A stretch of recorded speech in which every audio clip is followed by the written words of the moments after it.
Hey everyone, welcome to Smash Trivia. I'm your host, Smash Trivia John. Though for this podcast, you'll hear me referred to as Smashy.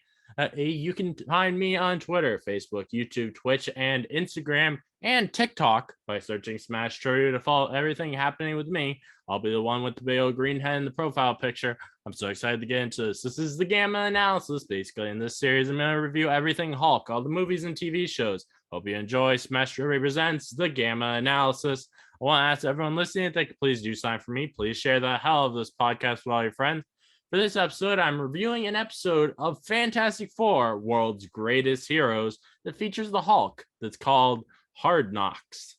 I'd like to take a moment to say that Smash Trivia now has a Patreon, so please check that out. We have some fantastic extra content on there that I bet you'll love. The tiers are as follows. $1 a month is Hulka Holla for $1.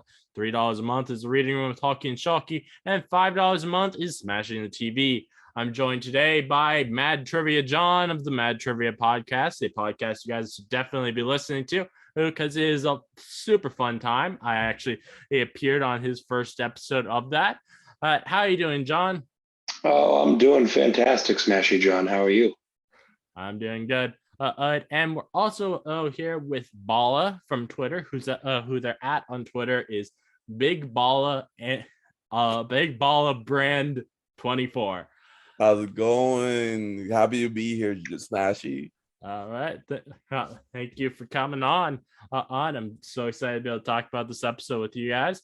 All right, and our Hulka Holla for $1. We have Derek Sager, Gabriel Floral, and Film Critter. And I have a trivia question for the two of you. What villain did the team face in the very first issue of the Fantastic Four? Mole Man. I think it was Mole Man. That sounds right. All right. Well, I will reveal if the two of you got that correct at the end of the episode. All right. So let's get into this review. So, first off, I want to say this is probably one of the first things I've seen in years of Fantastic Four, and it really got me nostalgic for my childhood, and I really enjoyed that, and it makes me even more excited for when they come to the MCU. How does it make you guys feel watching this? Paul, you can go ahead. Okay, I was like, oh, who wanted to go first? But Yeah.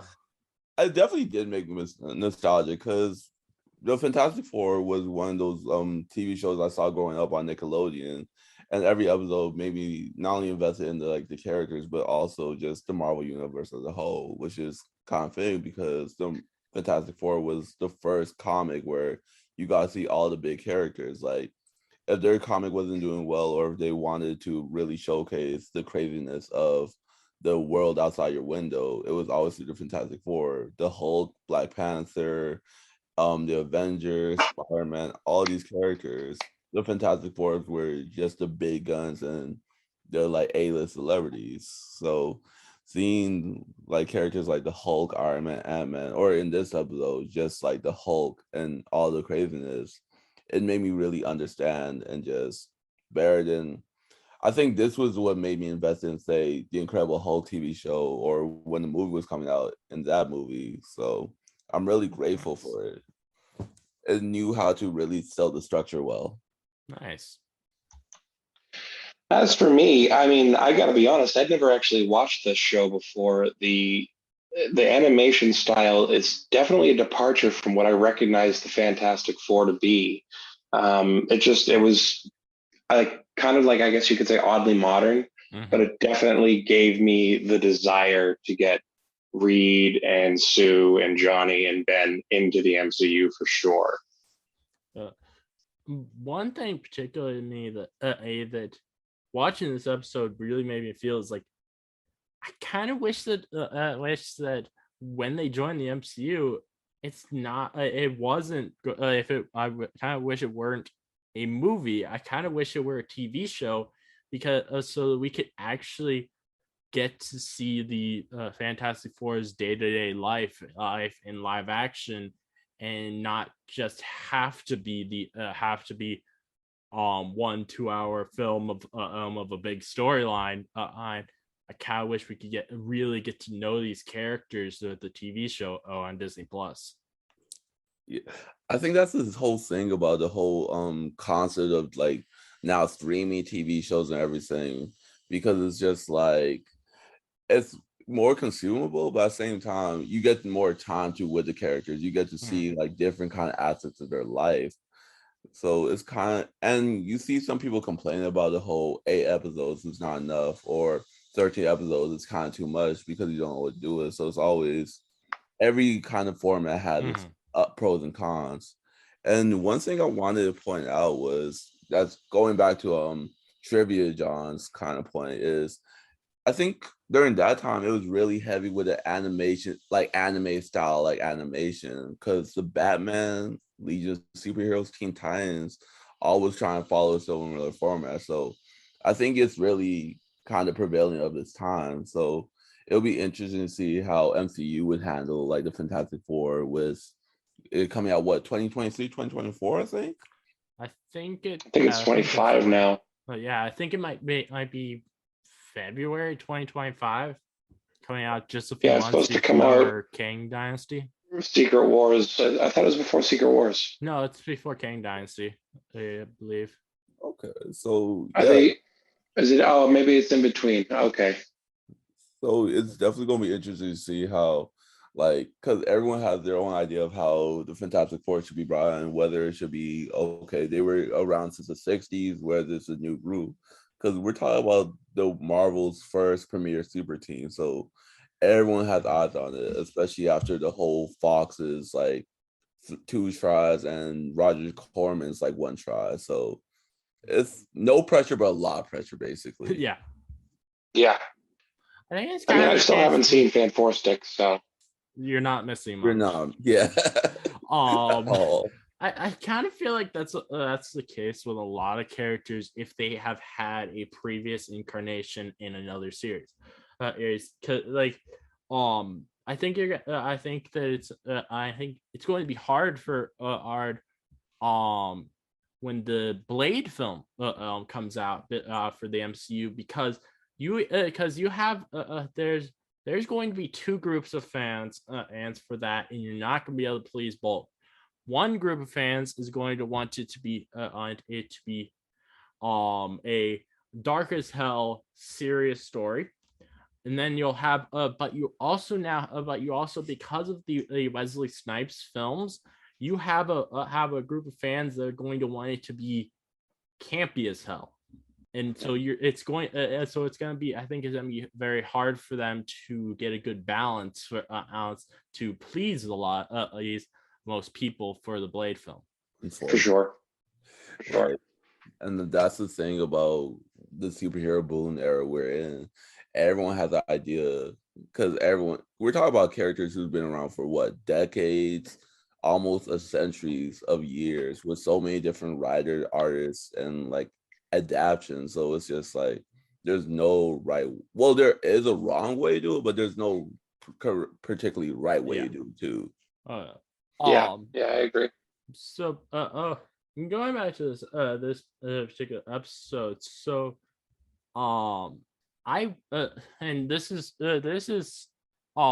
more so talking about this series as a whole, but I really like the dynamic of this Fantastic Four team, AIM, in this iteration of them.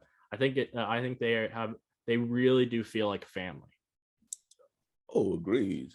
Like, see, each one has their dynamic, how they play off each other. Johnny being the kind of not airhead, but just the like slick talking youngster. Reed being the intelligent and kind of rational one. Ben being the heart of the team. Sue being the mother figure. Like, they really bounce off each other well. So it's always fun when you have like a new dynamic in it, like Bruce Banner.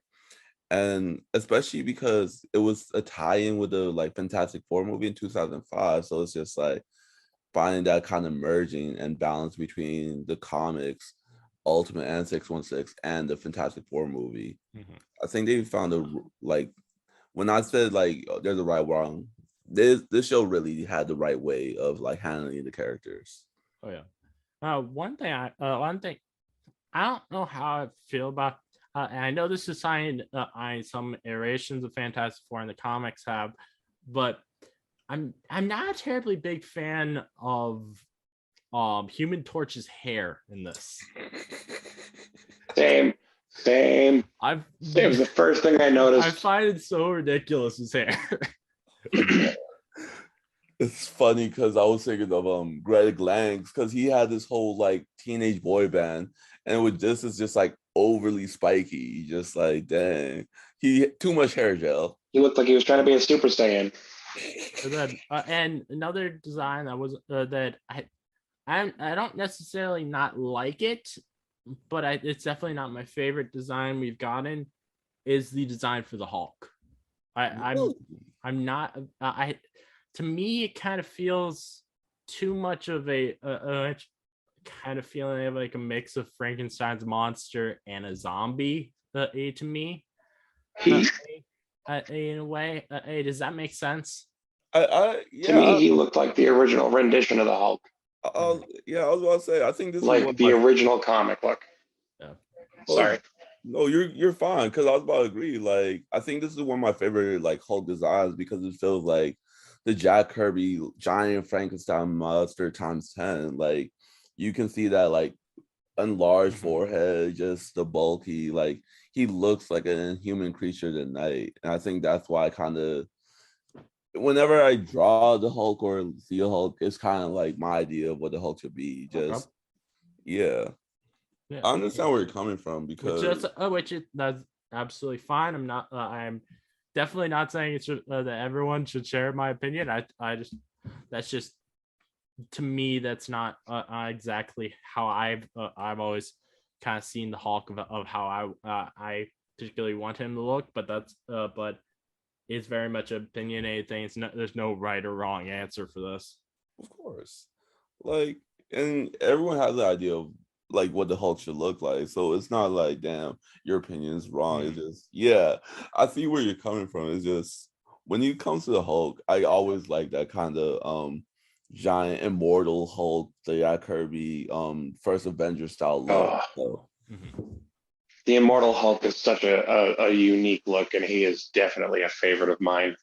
dang, like You know, one thing that I particularly think that got perfect in this is the conversations between Hulk and the Thing. It's so fun on that, Oh yeah, and them fighting. It feels so perfectly about how it should be between them. yeah, I agree 100%.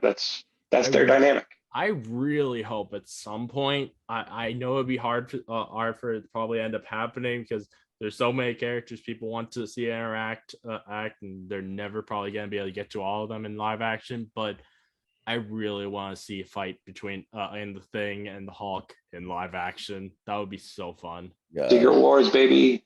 Secret Secret Wars, baby. That's what's Wars. gonna happen. Yeah. Yes, I'm here for the whole Secret Wars Hulk thing.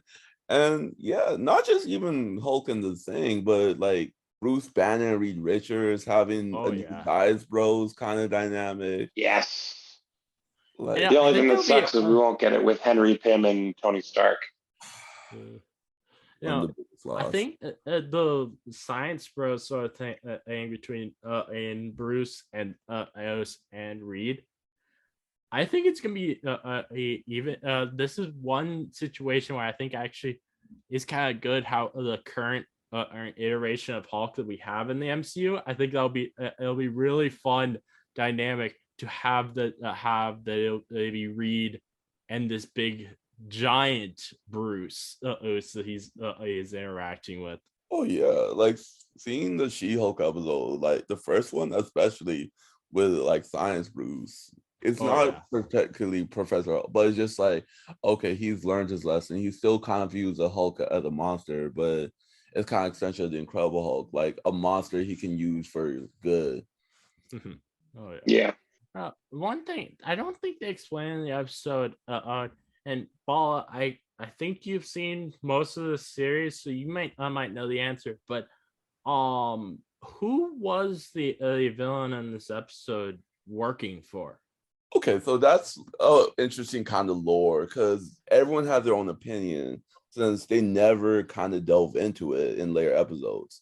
So a lot of people are saying it's the leader just Okay. because of the way they hinted at it and kind of some little like points, but most kind of opinions are leader. Because General Ross, it seems like obvious because the whole military style, but it feels more Cool. Black Opsy. I for most of the episode I thought General Ross, but then at the end of the episode General Ross appears and airs, and Reed says, "Well, I know who you don't work for," which I'm guessing he was alluding to Ross there. Yeah. No, because a big kind of rumor was just like, oh, it's the leader. It's definitely the leader. And it's just like that's one of those things I hated about that fact that they never got season 2, because I feel like if they had a chance, they would have went deeper into it.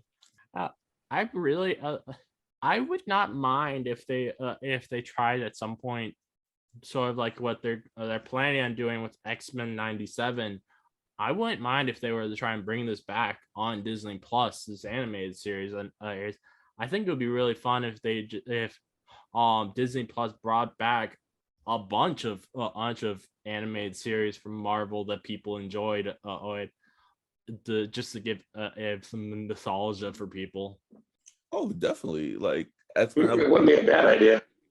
like X-Men Evolution, Spectacular Spider-Man. Like I would be here for that. Yeah.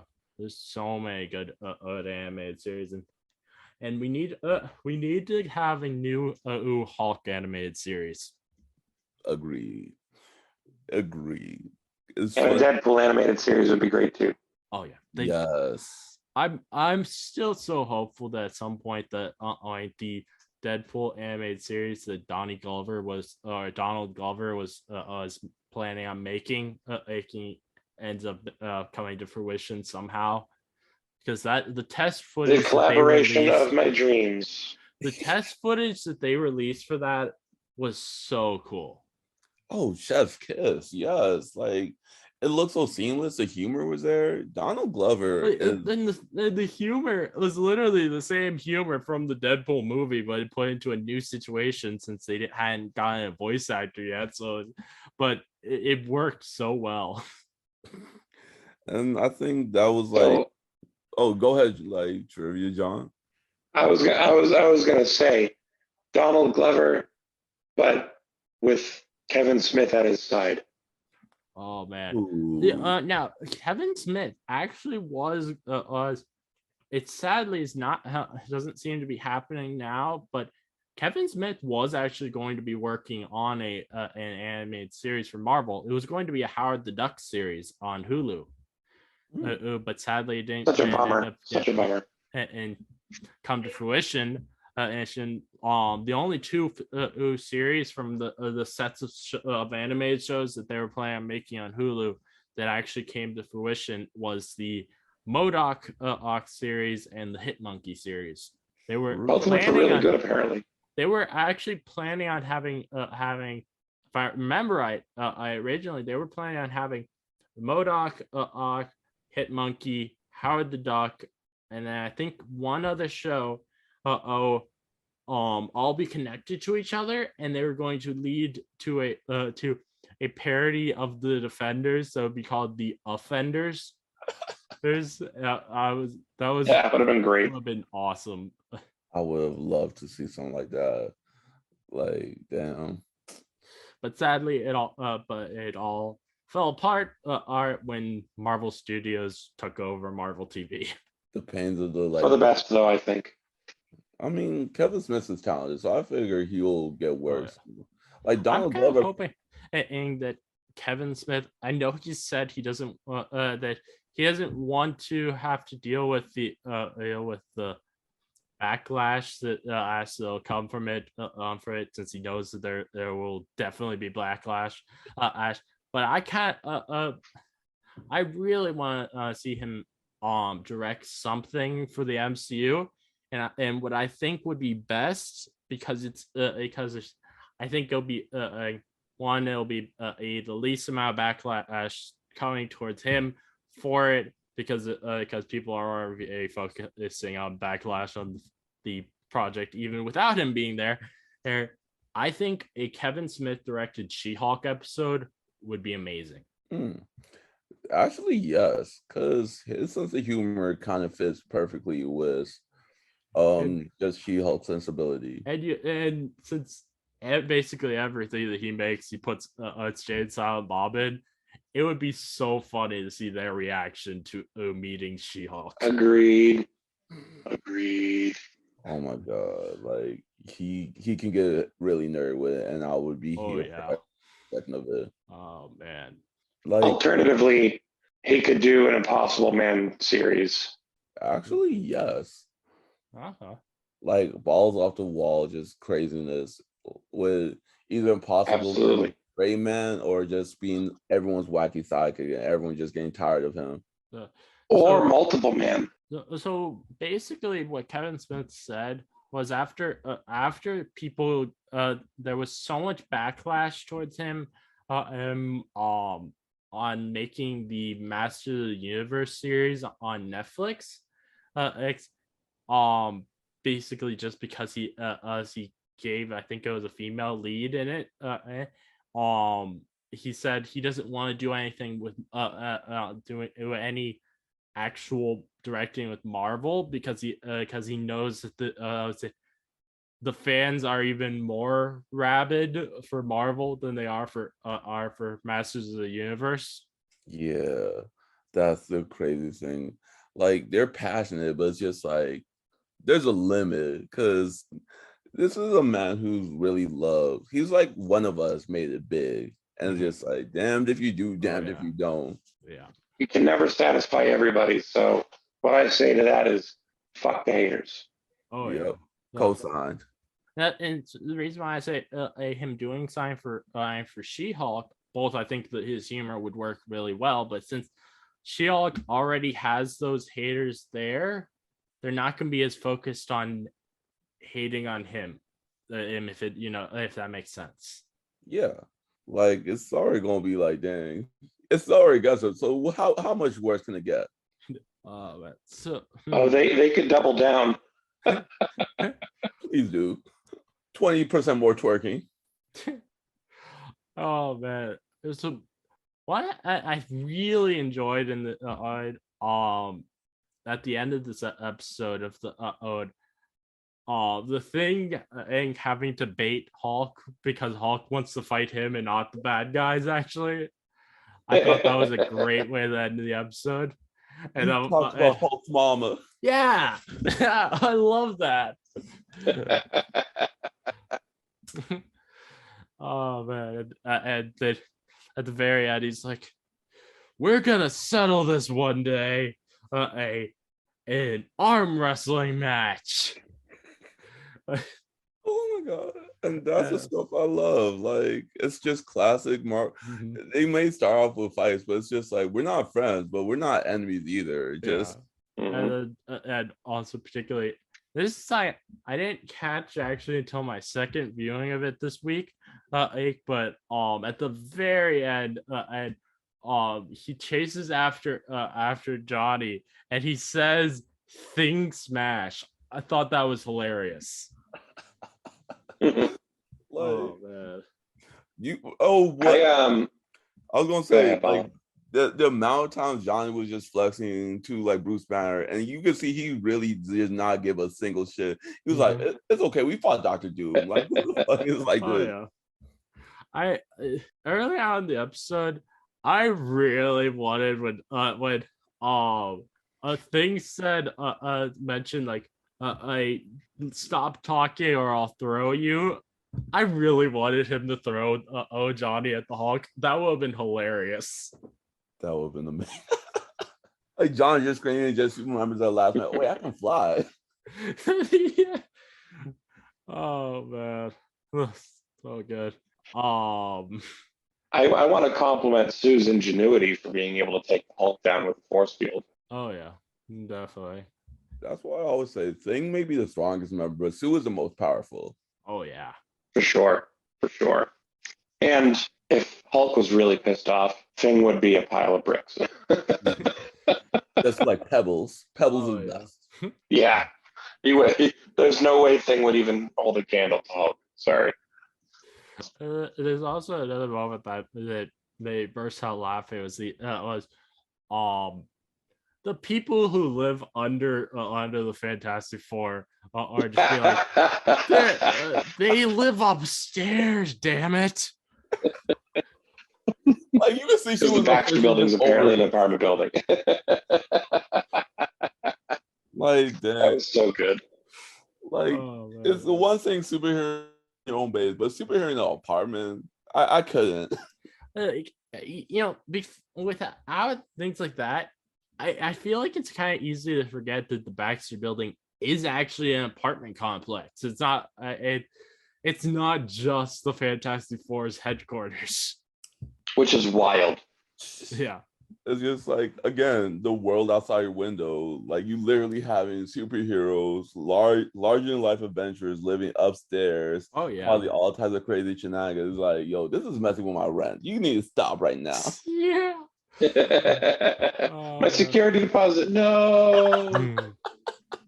This is the fourth time Skrulls just fucked up my whole house, and I'm tired of this shit. I really want to there to be at some point Marvel to make a TV series that is like set in the MCU, but it's from a normal person's perspective, and it's just a comedy about how them just getting pissed off all the time because there's always giant superhero battles happening right outside their window.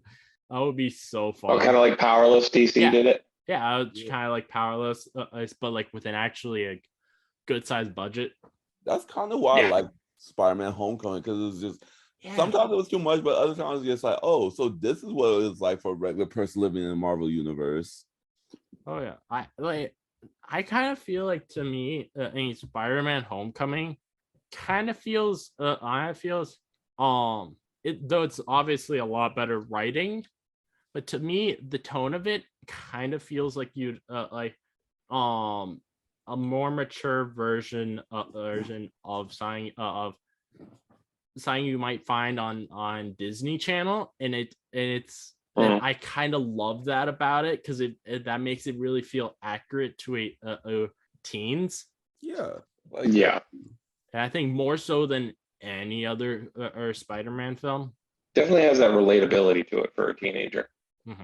I think that's why Spider-Man Homecoming and the first Amazing Spider-Man were some of my favorite films, because it feels like it didn't say he was just a high schooler. It felt like he was actually a high schooler. Just all that problem. Like he gets detention, he gets in trouble, science field trips, he has a crush on a girl.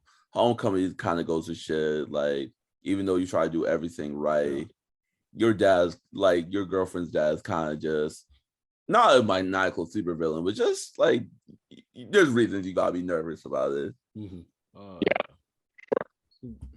Trying to think what else do we really want to talk about this episode. So much. I have so much I want to actually talk about. Well, is there anything? What do you want to bring up so we can talk about? The Bruce Banner origin, just kind of that contrast, because we all know Hulk's origin, right? Like Gamma, like Rick Jones is in trouble, like playing around, evil Russian bad guy. Is that Gamma bomb? The classic tropes. But it's interesting how it was kind of a short spiel, like, oh, it was the 2005 Fantastic Four origin. Reed Richards wanted to find a cure to all like humanity's problems with cosmic rays. I want to do the same thing, but with gamma rays, and it just turns left. 2 seconds, and it kind of gets emblematic of just how everyone, like, not only the 70s kind of TV show, the Ultimate 2008 was just like, we can't really do the Cold War type of origin, but I kind of want to hear your thoughts about just that. Like, how do you modernize a Hulk's origin, but keeping the key points and just the different ways different writers have done it? I don't know. It is kind of hard to do, but like I do really I know it would be hard to actually get because of that Cold War aspect. I I do really want to see something have that actual legit full on the comic like origin for the Hulk being done in live action. I think it would be so cool to see that done. And maybe you can maybe it could be like an Elseworlds film that actually is set during the Cold War, and just like make it be a completely just live action perfect one-to-one adaptation of the first few issues of the Incredible Hulk. I think that would be so fun to see. Like I was thinking of I'm actually searching this up, but to get the writer's name right. But the Mythos comics, by Paulo Rivera, and I'm trying to remember because I will feel tremendously bad since there's one Paul Jenkins and Paulo Rivera, how they mix movie and comics to modernize the origin. And I think that's a perfect like comic to be adapted. Just Bruce Banner, like just the art style, the storytelling. If you ever, I want to see a modernized version of the Gamma Bond incident. That's the route I would go with. Okay, nice. No, one thing that I I always think back on when I think about the first few issues of the Incredible Hulk comics, that I always find hilarious is how ridiculous it was that the army tried to make a fake Hulks to throw at Hulk. Do you know what I mean? You know that? Exactly. I know exactly what you mean. Like it's just like, yeah, that'll work. Oh man, like were they? If ever, I don't. Were they just fake Hulks, or were they Hulk shaped missiles or something? I'm pretty sure they were just fake robotic Hulks. Like, Like I don't even think they actually ended up using them in the comic. They just said that they were making them. like the 60s was just a weird time.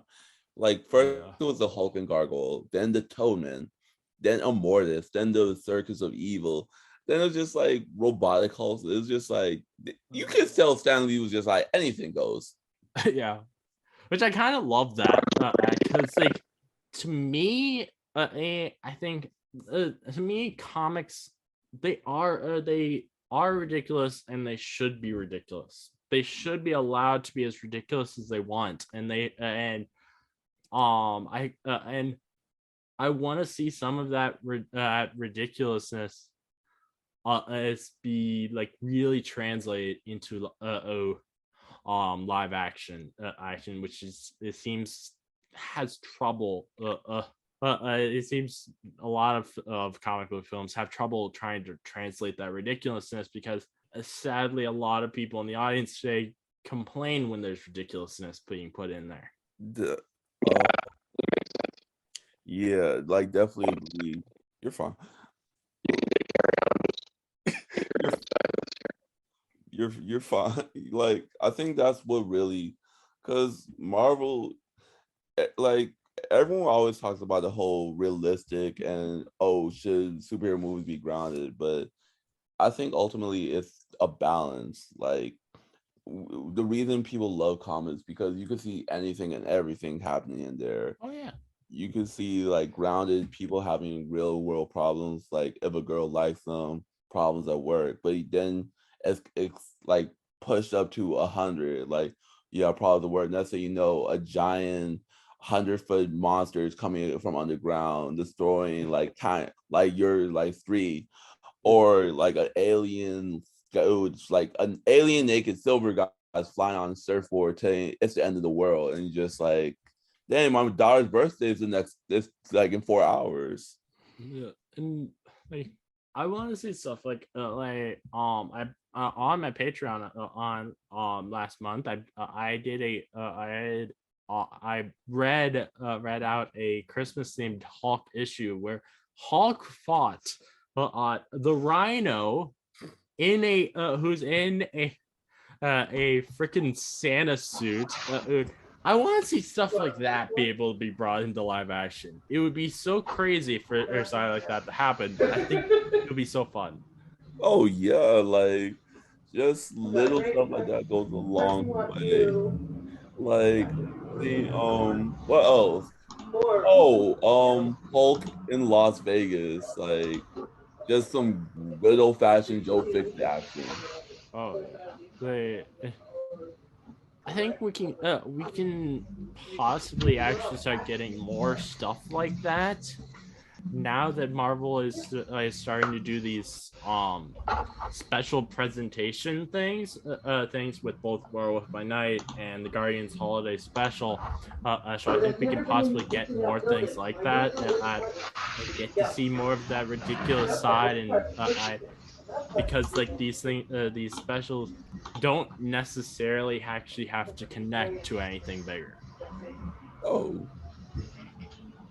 Yeah, I agree. And I think it would be good to see a multiversal storytelling. Mhm. exactly. Like the universe should be diverse and just you can see anything and everything. Like it's not just restricted to one type of storytelling or one type of just style. Mhm. And also like with also if we get we really get some more like multiversal storytelling, we can actually get like Marvel can just give a film to a director and just be like, go as crazy as you want, do whatever you want with this, and we're gonna put it out, and it'll be and you'll get something wacky and you'll get something very unique out of it. I think that Marvel definitely should do that. I agree. I mean that Werewolf by Night special was fantastic. Oh yeah. Phenomenal. And I would love to see a Michael Giacchino get to direct some more stuff. For sure. I kind of feel like the only way that he will is through those special presentations, because as I don't think they will ever allow him to direct a full feature length film because they want him to be the guy who does all the music for these things, and if he's working on a feature length film, he's not going to have time to do the music for a film. The cost of doing that. See, I disagree, but only because they just had Taika Waititi. Like he already showed.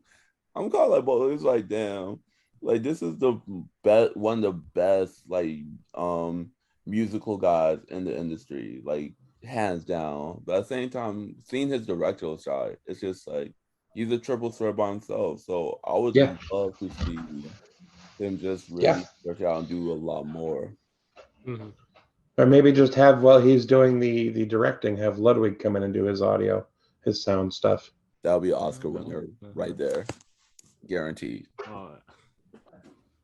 It would be so cool for the to at some point actually be a Marvel film that wins Best Picture at the Oscars. I think Yeah, Black Panther's a contender this year, I think. They were a contender for the first film, which Yes. and me and I love Wakanda Forever, but I think the first one is better. So Me if too. the first one couldn't win, I don't think the second one would be able to. Yeah. What superhero film do you think would be like the best picture? Like just hands down, unquestionable. It's either got to be Endgame or Dark Knight. I would actually say probably Infinity War would be a more likely one than Endgame and to get a Best Picture, because it's less I would say less fan service. It's more very much about a little bit more slower paced and storytelling, trying to make it epic feeling. I suppose. Like I love both films, so don't get me wrong, and I actually rather Endgame. Endgame is probably with them in my top 5 Marvel films. And Infinity War is probably just behind it, but I think Infinity War feels more like what the Oscars wants from a film. Yeah, that could be fair. And it has a really hell of a solid score. Mm-hmm. Yeah, like overall, I think a lot of people always gravitate to, even though I agree, I personally think I prefer Endgame to Infinity War, but I think Infinity War has a lot more things that a lot of people just kind of gravitated towards, especially during the time. Like it was like the hyped up, everyone excited to see what happens that Russo brothers taking over. Mm-hmm. Just like it was one of the top films, like especially for doing something that was unprecedented at the time. Yeah, and like particularly with the unprecedented at the time, it's like this is a superhero film where the villain won. Yep. Yeah, I don't think anybody saw that coming. It happened in the comic, but I feel like most people didn't think there was any chance they would have the balls to do it in the movie. Yeah, None. much less than 5 years pass. Yep. And the fact that they let you sit with that, like, damn, they actually lost. Like everyone's kind of going. One thing I always that I find hilarious to remember back on is like 2018 is the first time on film that we've seen a Spider-Man die, and they showed us Spider-Man dying twice in the same year. Year as he both dies in Infinity War, and there's a Spider-Man that dies in Spider-Man Into the Spider-Verse, which I find that hilarious. How the first year that we ever that side like that's ever happened, that happened multiple times. I didn't even think about it like that. Damn. That's actually a crazy trivia point. Oh man. Spider-Man, we love killing him. Well, they just have so many. What's one or two Spider-Man going through the ringer? A piece of sand in a vast universe. Speaking of Into the Spider-Verse, so Across the Spider-Verse's trailer, it showed a lot of different Spider-Man, and I'm wondering though whether or not all of the Spider-Man that we saw in the first film will actually come back. Like I know that Jake Johnson's one will come back, and Gwen will come back. But I'm wondering if Spider Pig, a Spider-Man Noir, and the anime girl Spider-Man, and will come back. I'm just going to say this now. I will fucking riot if I don't get Spider-Man Noir back. I love Nicolas Cage being Spider-Man Noir so much. Oh my god, he was like one of my favorites. And Spider-Pig too. What? Oh man, yeah. That's Spider-Ham. Thank you. Oh, you're right, Spider-Ham. I'm sorry. I'm sorry. This ain't the Simpsons movie, damn it. I was so excited. I just like really got my words jumbled up. Oh man, this would be really interesting to see. Can you imagine if in Avengers Secret Wars we got to see Nicolas Cage as both Spider-Man Noir and I would see the Ghost 100 times in Rider, theaters. Ghost Rider, and them theaters. interacting? That would be really interesting. I would see the movie 100 times in theaters. I would see it 100 times in theaters, without a doubt. Nicolas Cage is fantastic. I don't care what anyone's got to say. Oh yeah. I loved him in the sequel to Ghost Rider, Spirit of Vengeance. He said a line that to this day I still have resonating in my head. If you don't tell me what I want to know, I will eat your stinking soul. And I love that so much. So much. Oh man. Wow. I think I always loved and always went back towards the first Ghost Rider transformation because it was a mixture of like just freaking out, laughing, and just acting manic that only like Nicolas Cage could handle. No one else could do it like him. 100%. Oh man. On the topic of Across the Spider-Verse, did you notice that the bombastic Bagman is in that movie? Yeah, I saw that. Is sadly they couldn't get get him to be have a Fantastic Four suit though. Yeah, which makes no sense because that's the only time Bagman ever shows up is as a member of the Fantastic Four. I'm guessing it's they didn't want to have to work with Marvel on the film. So they're like, I hope they do though. Gonna do the like I'm kind of thinking is like they don't they probably realize that if they go to Marvel for that, they actually have to start working on the next deal with Marvel, which it seems that Sony does not want to do that, even though it would be smart, obviously, for them to do it. But but they're probably like, this is a really small thing, so we're going to not do that so that we can push it off even longer before we create the next deal with them. Can I just point out that Sony, if you're listening, you cast Bad Baby as an obscure Spider-Man villain and are making a movie about this. Sell the fucking rights. Wait. Oh. That's still happening. Yeah, Oh no. Oh that's yeah. still happening. I mean, For some reason, when you said Bad Baby, what popped up in my mind was Boss Baby. I was like, I don't. Such a great movie. That's a great DreamWorks movie. I don't think that they cast asked Alec Baldwin. Alec Baldwin and as a Spider-Man villain. No, they cast Bad Bunny. And don't get me wrong, I think he's a good actor. He was in Bullet Train, but as an obscure Spider-Man villain who no one really knows, I'm pretty sure that Spider-Man villain like literally only appeared in like 2 issues of comics. yes, something like that. Yeah, it's like the most obscure, redundant character. We're gonna put out Madam Web and Craven, and I don't know his name, but let's cast Bad Bunny. They also announced, and this actually like it's kind of annoying. Like they announced that Donald Glover is going to be doing a Spider-Man Spider-Verse or sort of film, and it's and he's not playing Prowler. Gonna be Prowler. That's what annoys me. Honestly, like caught me off guard. Like, why? Just I mean, Donald Glover. I know he's gonna be brilliant, but it's just like, dang. I mean, they're using Aaron Taylor Johnson as Craven. He's already been Quicksilver. Why? That one's fine. That one's fine because Quicksilver's dead, and also because it's Sony and not Marvel. But because Prowler is also Sony, I feel like it kind of makes it so it's less likely that he'll ever appear as Prowler. Yeah, which is a bummer. Just kind of like a big. So so Donald Glover is going to be playing the character Hypno Hustler. Yep. I have no idea who that is. He was a character from the 70s, like with Rocket Racer, Big Top or Big Wheel, and just that whole era. Like if you see him, you can see he's a 70s, like he's 70s from the afro to like the whole style. Since we're on topic, in a modern film, then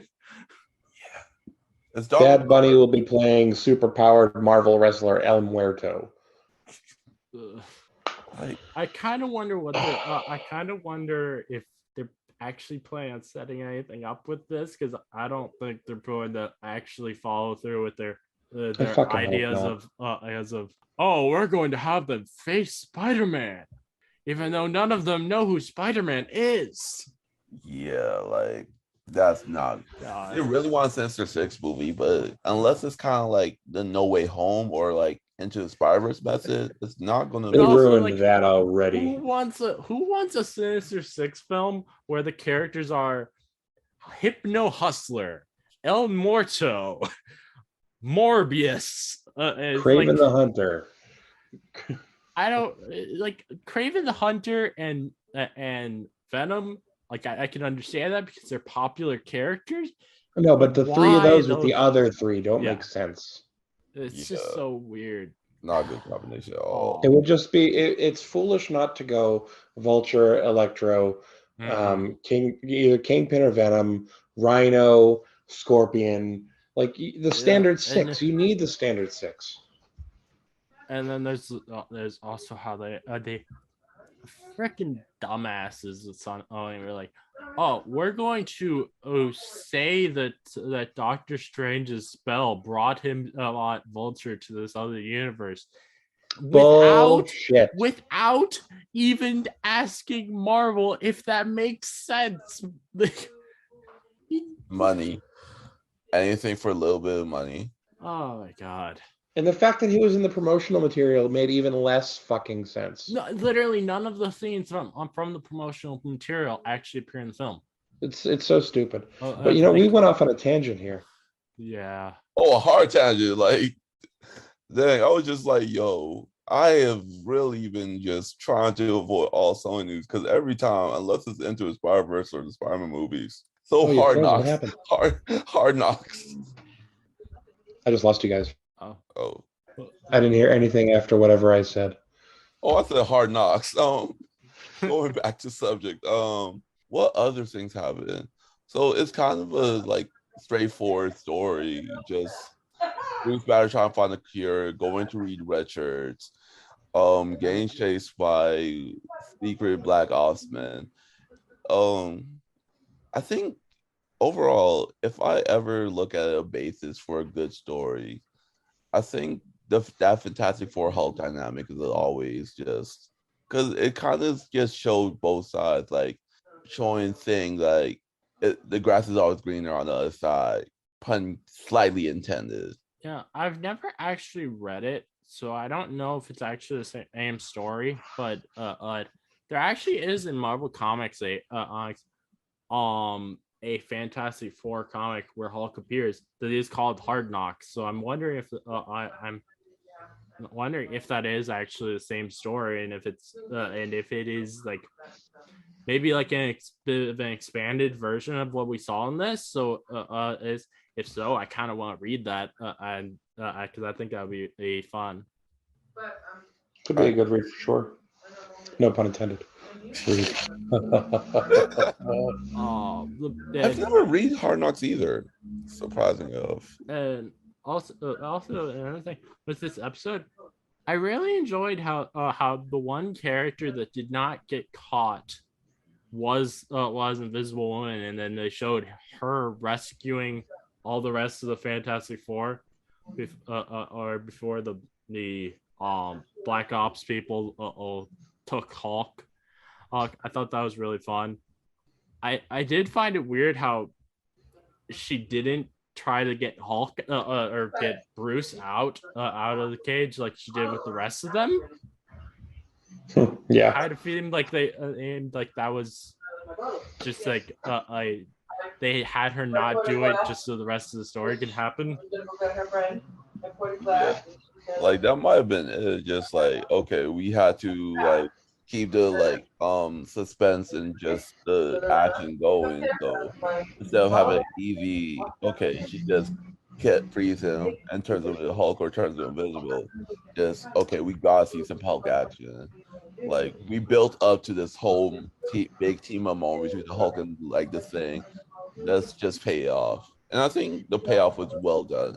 Oh yeah. Yeah, I agree. I love how as the thing is walking Bruce to a safe area, he's just trying to say how all these ways he thinks he would be able to beat Hulk. That was and then particularly how he's like, just no hulking out in my vehicle. Wait, better idea. Let's put you in Johnny's vehicle. Do all the hulking out you want. Perfect. I love that. Yeah, that was fantastic. And then no pun intended. And then Reed telling the people as they come in, I'm fine with guests, but I have a problem with you walking all over me. Yeah, it's something on my face. That was great. Who says Reed doesn't have a sense of humor? Wait. He does. It's just as dry as the Sahara. I kind of like I don't think we in any of the previous Fantastic Four films we got any humor that was quite like that, and I really hope we get things like that when they come to the MCU. I would love to see a flattened version of Reed in the MCU. It would just be making a joke like that as someone walks over him. Oh, I don't know, Smashy John there. I think in Doctor Strange in the Multiverse of Madness, Reed got a pop. Yeah, like I think it's it's messed up having a character only for 5 minutes, like especially a character that everyone was asking, okay, we need him as Reed Richards, and we didn't even get him. I mean, it's Doctor Strange, so of course the movie's going to be about Doctor Strange and Scarlet Witch, but like I wish we could have seen a little more versatility to be the whole Reed is born like kind of allegations. Oh yeah, and I know some people weren't a fan of John Krasinski's performance in that, but I actually really liked it. I thought he did a great job as Reed in that, and I don't think they're going to bring him back for the main MCU, but I definitely wouldn't mind if they did. I'm just gonna say everyone's entitled to their wrong opinion. Damn, he just going out the gate just try. Oh my god! I liked him as Reed. I'm saying those people are wrong. I thought we were talking about Smash. I was just like, wow. No. I enjoyed Krasinski. I think that the people who didn't like him were wrong, and that entire Illuminati cast was great. Oh yeah, I was honestly so surprised that they actually brought back Anson Mount as Black Bolt. Yeah, same. That was actually like great surprise. It's like that brother you will always talk shit about, but when you see him, just like I missed you, man. Yeah, and in the outfit was killer. Yeah. Oh yeah. And apparently, if I remember right, I heard that it was actually completely CGI for his for Black Bolt's outfit, which is kind of crazy to me. It looked that good and it was CGI. Well, I mean, that's one of the reasons I'm sure that Doctor Strange got nominated for visual effects this year, because they did a really good job with that stuff. Oh yeah, what's really interesting about it to me is like Sam Raimi being the director of that. He's not known for CGI stuff, and he did a pretty good job, I would say, with using CGI. Oh, I you agree. could definitely see like he really was going all out, because it felt like just everything he learned from what Evil Dead, the Spider-Man movies, just all of his tricks going into this movie. Yeah. So it definitely deserved a visual effects like nomination. Mm-hmm. Oh yeah. I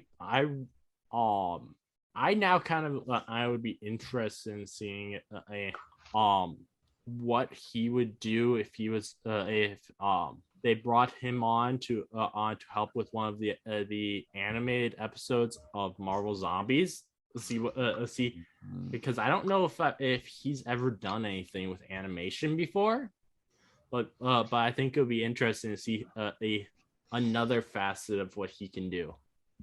I can confirm that he did at least 5 seconds of animation in Doctor Strange. Oh yeah.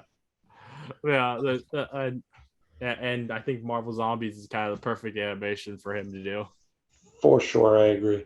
Definitely. The thing is, I'm not a big Marvel Zombies fan, but if you put Sam Raimi's name behind it, I'll be definitely see Black Button, everything. Yeah, and you know Bruce Campbell will be in there fighting him.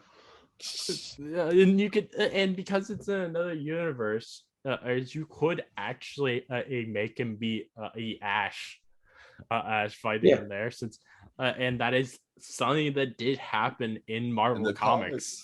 I was gonna say Marvel Zombies and like the Army of the Undead. Yes. Yeah, that would be great.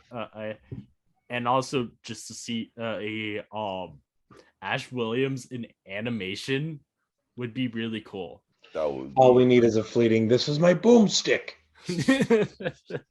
That would just take all of my money. Like I would be broke for Christmas again.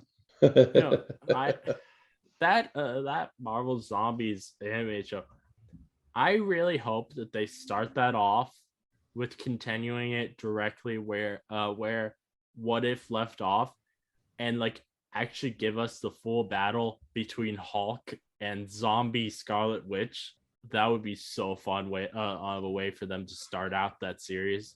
I will not be satisfied by that show unless Deadpool comes and gets consumed by a bunch of zombies. Oh my god! And now it makes me wonder. I wouldn't be surprised if that happens. Yeah, because it's interesting how to see it do it. Because the comics, those characters were largely unsympathetic. Like it was hard to root for. And I love Robert Kirkman, don't get me wrong. This is not a shit like session on him. It's just that it's like it was just like damn for a 13-year-old guy like with largely good edgy, just largely hard edgy humor. That's all right, but just looking back, I couldn't. Not because of the gore, just because it's just like you're trying too hard. I can understand that. So it's definitely interesting how they're going to do it. Are they going with the like following the what if route? Are they going to just try to adapt the comics? So I imagine it's going to follow how it felt in What If, but it's going to be a bit more mature, and we're going to get to see more blood in it. As it actually is, that is going to be the first thing that Marvel Studios, not Marvel TV, but actually Marvel Studios puts out that is TVMA. As they announced at Comic-Con that's going to be TVMA. Excellent. Which kind of surprises me though, that they would announce an animation to be TVMA before they announce anything being TVMA in live action. The reason I say that is because animation is more you get, there's a lot more, I would say, of this idea that animation is for kids, even though it's not just for kids. But but I feel like Disney would be, I would think Disney would be more likely to be like, oh well, let's sign this live action be R-rated, but sign this animation because it's because there is the connotation of that being for kids. Is they would be less likely to do that for animation. The fact that they said at first having an animation thing being TVMA makes me have no doubt that that things like Deadpool 3, the Daredevil Disney Plus series, I think it's all going to be TVMA or R-rated. Well, they've already announced that Deadpool will be R-rated. That was announced oh yeah, at the merger. Yeah, there was no question they about literally Bob Iger literally said immediately Deadpool is gonna be R-rated. I don't know why it took why so many people were like, oh, there's no chance they make it R-rated, even after the CEO of Disney literally said we're making it R-rated. 100%. And now they're bringing in Hugh Jackman too. No way is it going to be anything less than R-rated.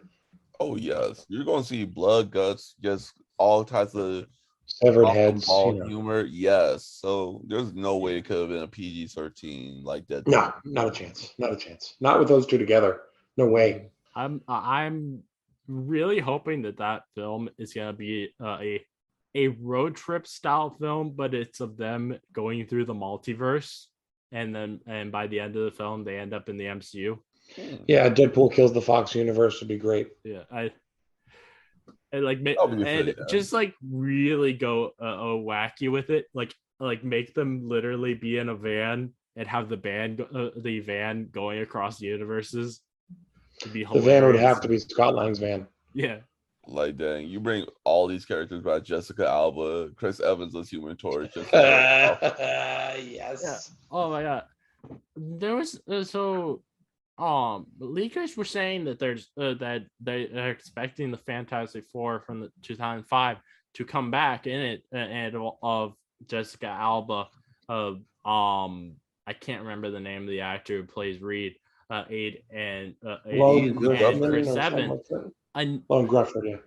Annoyingly though, none of the leakers have said anything about Michael Chiklis coming back as the Thing. I really hope that he does, because it would be weird if we have just the Fantastic Three and not all four of them. I was gonna say their dynamic in Grufford. I apologize, but yeah, their dynamic was perfect. Like, if you're gonna bring back the Fantastic Four, you gotta bring back the Fantastic Four. Oh yeah, and I feel like Michael Chiklis would be willing to come back, since looking at his IMDb, he's not really in many big budget things now, so he probably would love that paycheck. But he's also about to be 60 years old, so. Yeah, but most But- of Fun but for fact, he's from him, right up the street from me. I would say for him, you can like what they can do is make it be that he's never like we never well that he's never actually the person in the suit, so he can just do some voiceover work for it. I could see that. Yeah. I mean, CGI can do a lot. As we were just talking about, CGI can go a lot of like different routes. So it's going to be interesting to see how that goes. Yeah, and which I'm actually not surprised that Ryan Reynolds is trying to bring the a Fantastic Four or possibly into Deadpool 3 if the leakers are correct in what they're saying. The reason I'm not surprised is because as Ryan Reynolds had actually tried to get a Fantastic Four team in Deadpool 2, and there's actual concept art online for from that of those that team, which was going to be played by the same people from Fan Four Stick, but like it actually looked the team in that actually looked pretty freaking epic in that concept art. They did the thing perfectly for that concept art. It was I definitely agree because I remember seeing it just automatically. They were like, where was this energy during that whole? Because don't get me wrong, I like the concept behind it. This whole like just horror movie style epic, like science fiction to the walls, but the execution was lacking. But I feel like Ryan Reynolds is a person you can tell he really cares about the comics, like just Juggernaut alone. Definitely, and I love how Ryan Reynolds voiced Juggernaut himself. Yes. And like most people, if if you didn't know that, you wouldn't be able to tell because it doesn't sound anything like Ryan Reynolds. It sounds so natural. Like, dang, you just feel like rough, just strong. Like, damn, New Jersey, New York type energy. Like, it doesn't sound like Canadian, just smart like Ryan Reynolds. Mm-hmm. Oh yeah. Oh. So that thing. Now, I think going back to the Hard Knocks episode of Fantastic Four, one thing I particularly really liked was the opening sequence, and it's right past the as the regular theme song for the TV show when they actually did the stylized stuff for this particular episode. I love how it was a Hulk fist and a Thing fist hitting each other. Yes, that was so cool. It was such a nice, very great. Like, and that's the kind of thing that's just classic 2000. And I just miss those like title cards that get you hyped for the episode. So I miss things having like really cool title cards and arts and just beginning sequences or theme songs. You don't get things like that much today. Like if you have a theme song today, it's barely ever going to have like actual lyrics even in it, which I love when theme songs have lyrics that I can just like memorize in my head as I'm watching my favorite show. Oh my god. And the thing is, the 2005 song didn't even have lyrics. It was just straight da, da, da. It was just like it feels like a giant epic adventure, and you're joining the Fantastic Four as they go on their next like wild thing. Yeah, it definitely had that early 2000s vibe. Yeah, the opening scene, being the Thing trying to cook his Aunt Petunia's ribs. I love that. When they got burnt. I was just like, which I don't know whether that was supposed to that Johnny actually did that or if they just got burnt. The reason I say like it would make sense and for Johnny to want to do something like that, but since his back was turned for the whole time, I feel like they might have been that they actually just did get burnt. Oh no, that was definitely Johnny because the eye little trick that he had, like his eyes kind of burned up, and then it like things had. I was just like, John's I just think being the a eye dick. trick was actually to set his hat on fire. Yeah, he did set his hat on fire at the very end of the scene. The only reason I say That's John, what I think that was for. like, well, that's fair. That's fair. Because I always say John because they always had this whole like back and forth. Johnny playing practice on like saying. Mhm. So I don't expect anything. And besides, who wants? Well, Johnny, like only Johnny would be like, yo, I'm gonna mess up perfectly good ribs just to like fuck with Ben. Yeah, I don't know if he'd fuck with the ribs. I found it absolutely hilarious how Sue is just like, oh, we're going to snoop on them for only a second though, because us we gotta respect their personal space. Do you think that snooping for even a second means you're respecting them? No, Nope. that's not how it works, man. Sorry. Especially if that's your husband or boyfriend. No, Obviously, if Reed did this without you guys knowing, there's probably a good reason. Because this is Reed you're talking about. I was about to say, like, this is a man who never, like, always tells you what he's doing. He may be absent-minded, but everything he does.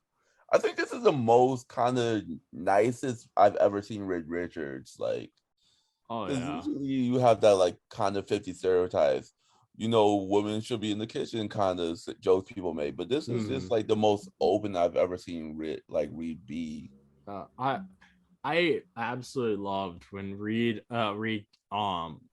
is trying to subdue Hulk, and he apologizes to him for making him angry. That was just so wholesome. That's why I say, oh, go ahead, trivia, John. I was just laughing. Okay, because I was about to say, that's why I think besides, say, Spider-Man and like a few other heroes, Fantastic Four Hulk interactions are always my favorite because it's just like, Oh yeah. it's like he's part of the family. Like sometimes they have the same Hulk fights, but they really do have very much mutual respect for each other. And I think this episode really adapted that phenomenally well. Oh yeah. Definitely. Agreed. Agreed. They do have a fantastic dynamic.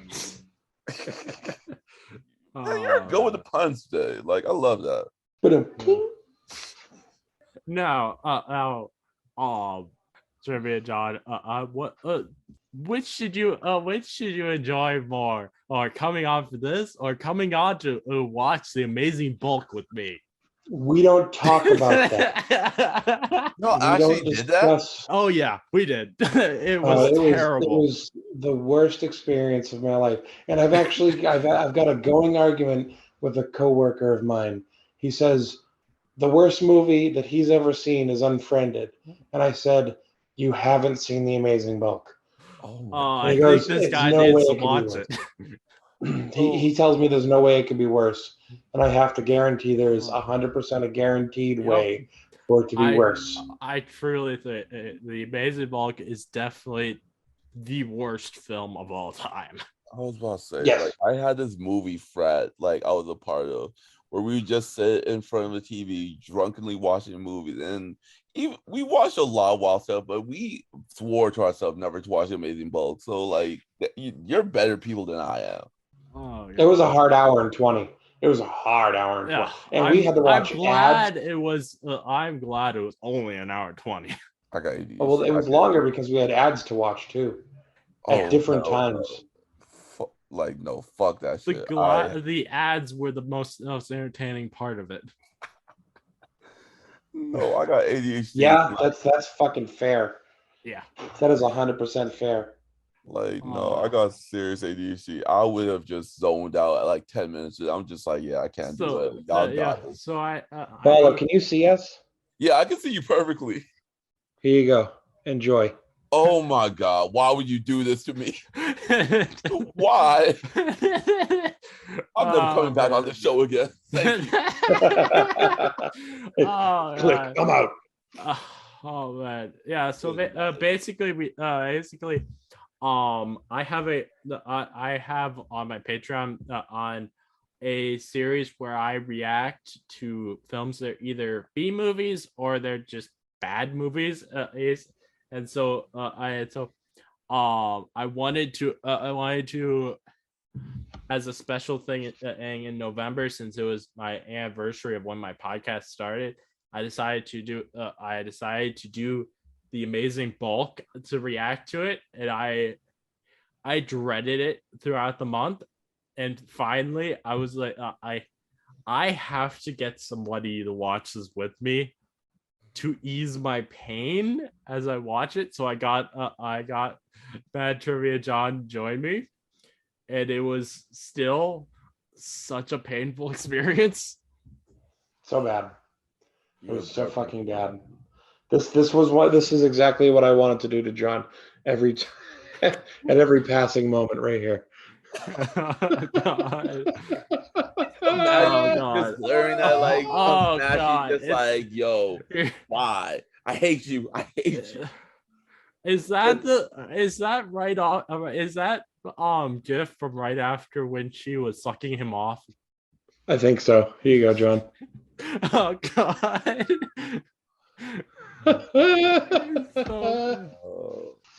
So the very worst movie. Oh God. I would rather watch Fantastic 1,000 times than to Yeah, see that movie it's ever that again.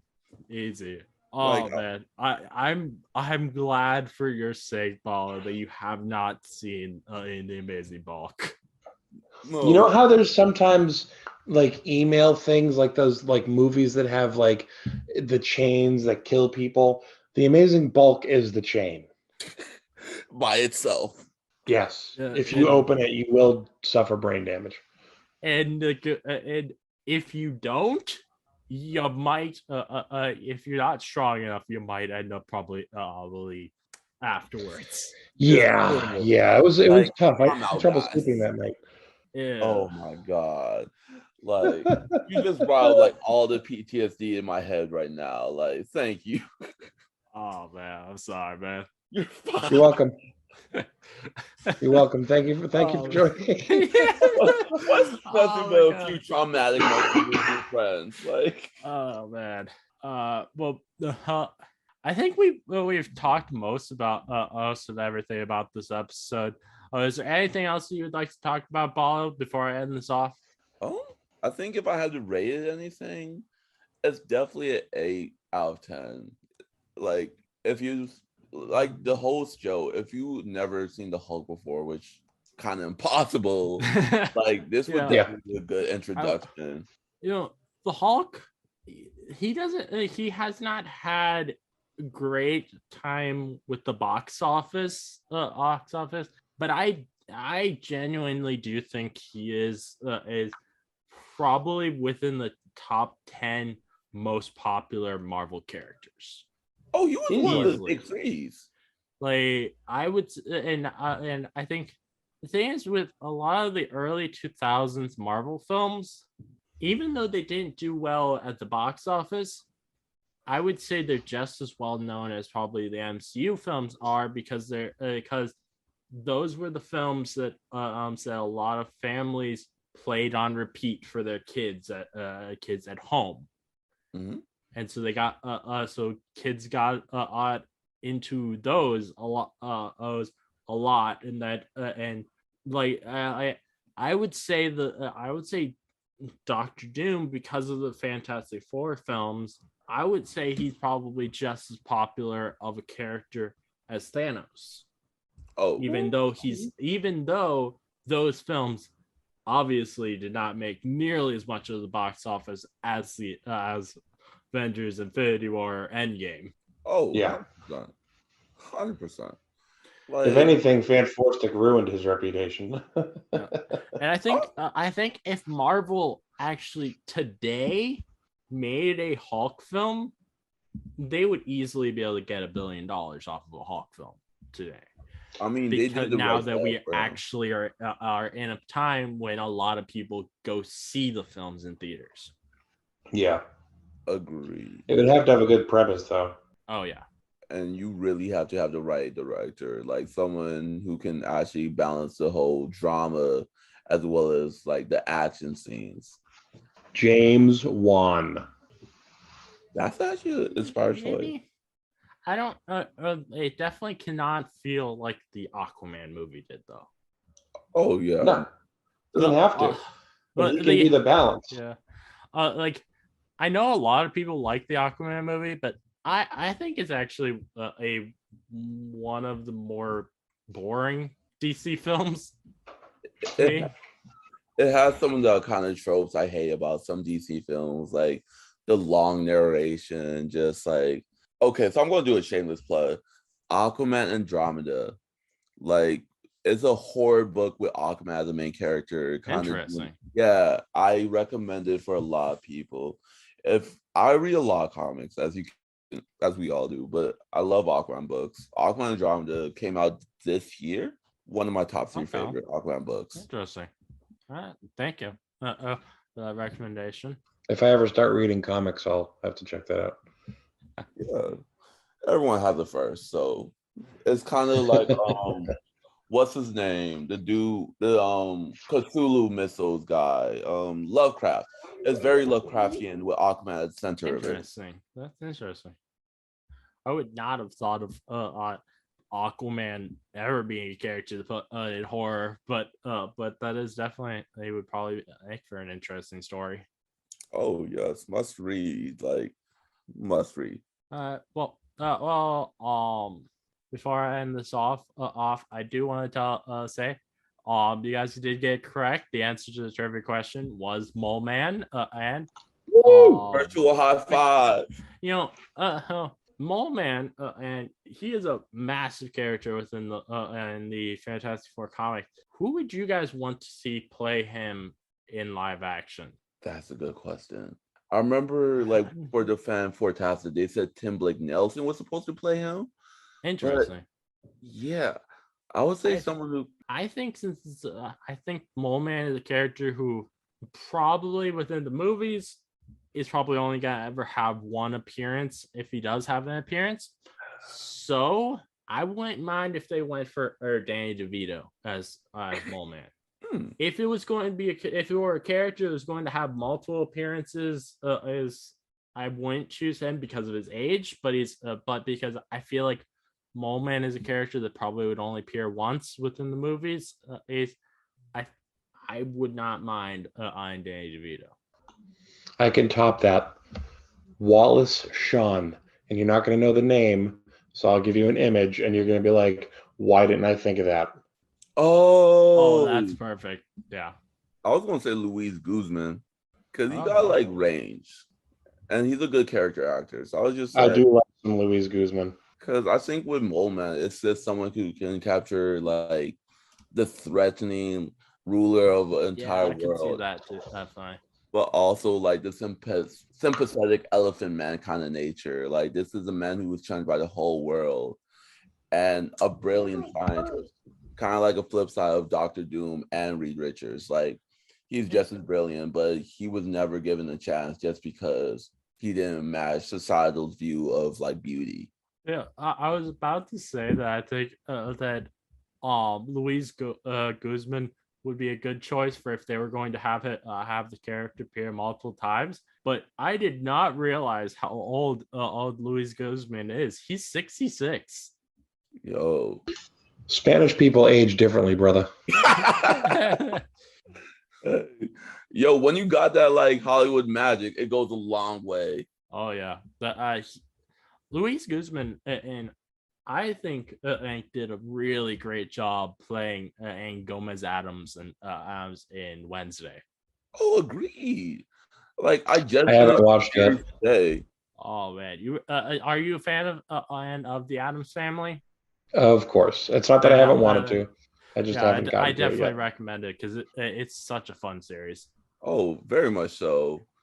Like, and that's the thing I don't like about sometimes. Like, fans are quick to shit on something before they even give it a chance. Like, they hate it until it's like vilified and then trusted. Yeah, I recognize that a lot. John, my son thinks you look like Mr. Beast, just so you know.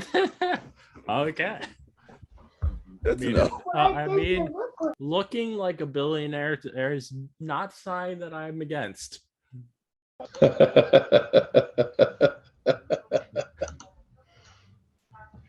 I say I wish I could be told the same thing. It would be something I would love to hear at least once in my life. Oh yeah, you look like Elon Musk. Oh, Fuck. God. Yeah. Thank you. Now I just Yeah, seriously. I might hate who the hell I am, but I look like a billionaire who owns a bunch of good stuff. Ah, there are worse things to be compared to. seriously. Like Bezos. No, Trump. Like, We don't say those names around here. you right.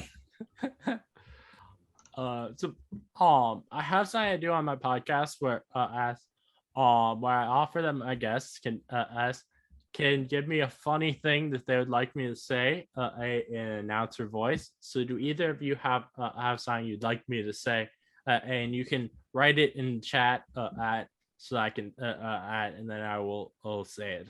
I'm thinking because dang, wow, this feels like such a big honor. I'm just gonna have you do an unpaid promotion. Okay. Like now, I'm about to put it in the chat because I'm just like, what's the purpose thing? Thanks in advance, John. All right. So, first we have from Mad Trivia John.